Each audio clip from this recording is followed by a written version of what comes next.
This video will demonstrate how to modify a weapon mesh. Open XimTools and navigate to Export Model. We will export Bronze Sword, which is Model ID 268. A list of model IDs will be linked in the video description. We will enable Filter Joints. This option tells the tool to export only the joints required by the mesh. This is optional, but makes the model easier to work with. After clicking Export Model, navigate to the output and open the blend file. We can see that the bronze sword was loaded. In the T-pose, it is attached to a joint that is in position 0. For this tutorial, we will use a model that was exported from Final Fantasy XIV using TexTools. This sword is called Polaris Point. The 14 sword comes attached to its own skeleton. We don't need it for this example, so we'll delete it.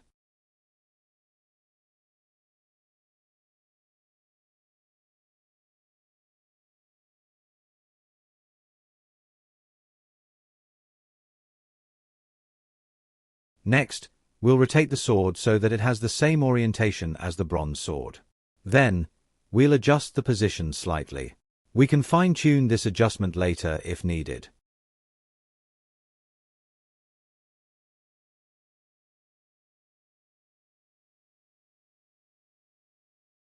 I press Ctrl+A and apply all transforms in order to bake these adjustments into the mesh. Next, we need to attach the sword to the appropriate joint. We'll start by setting the skeleton as the mesh's parent. Then, we'll determine which joint is the correct one by browsing through the weights on the bronze sword.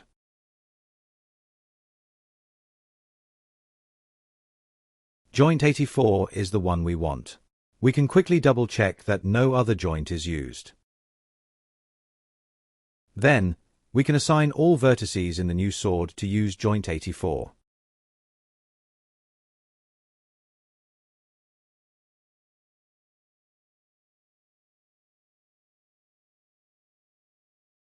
We can double-check that the assignment was done correctly.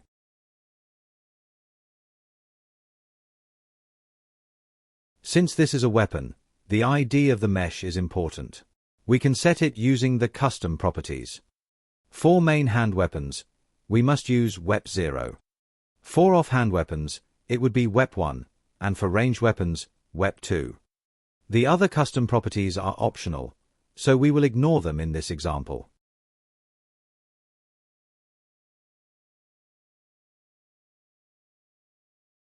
At this point, we no longer need the bronze sword, so let's delete it. We can now save the blend file and try importing it into Final Fantasy XI.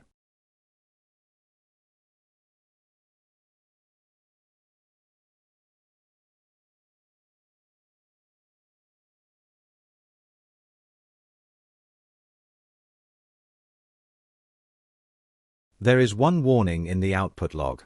It tells us that vertex color will be ignored.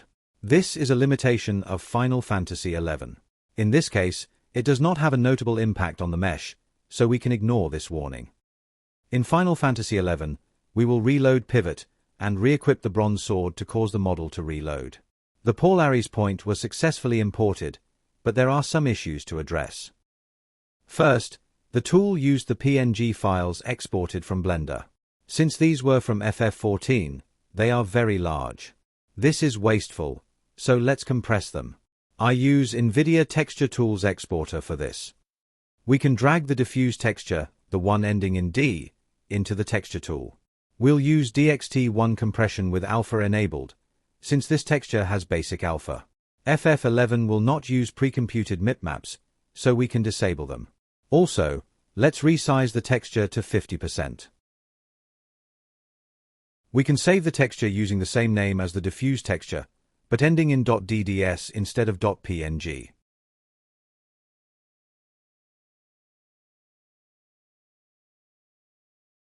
Now, if we re-import the blend file, the tool will detect and prefer the DDS file over the PNG file.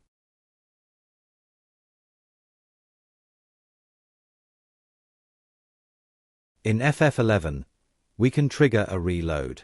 I'm not able to see any difference, even though the texture is 1/10 of the size.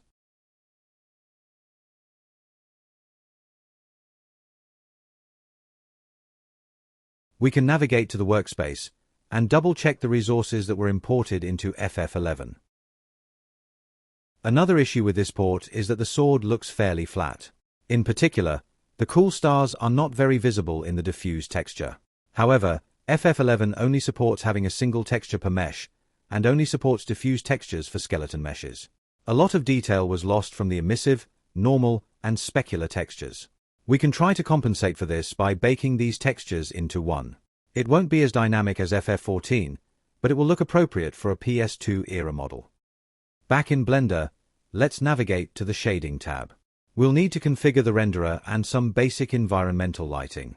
Start by setting the render engine to cycles and changing the device to GPU.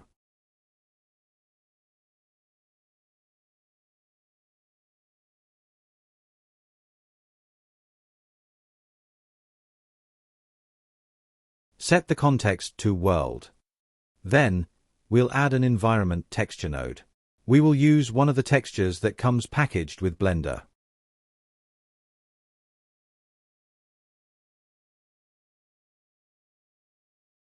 Forest has fairly soft, neutral lighting, so we can try that first.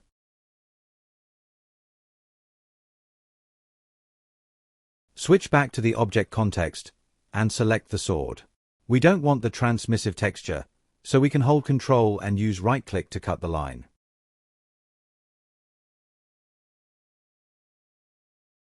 Now, we'll create an image texture that we will use as the bake target. Let's make it the same size as the diffuse texture, 512 by 1024.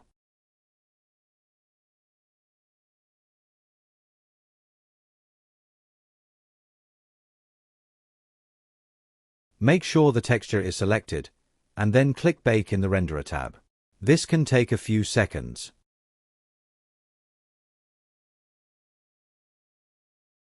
We can now see the result of the render in our image texture. Some of the details from the other textures now stand out a lot more. We can fine-tune the renderer to get different results, but this looks good for now. Let's save the result to the project directory. We will need to compress it using the same settings we used before. Overwrite the .dds file we made before, and re-import the project to FF11.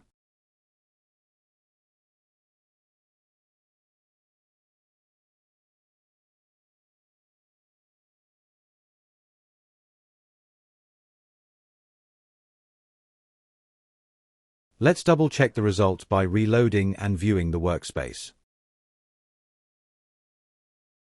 Looks good.